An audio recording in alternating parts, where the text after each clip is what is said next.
iubire, cum a fost anul ăsta pentru noi, când trebuia să ne luăm.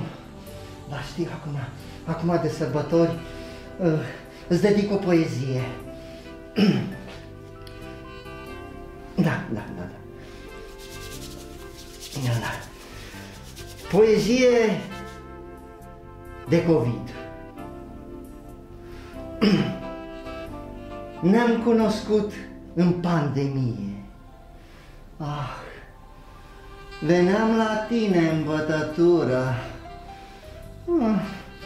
și mi-ai plăcut ca veie și ne iubeam cu masca pe figură.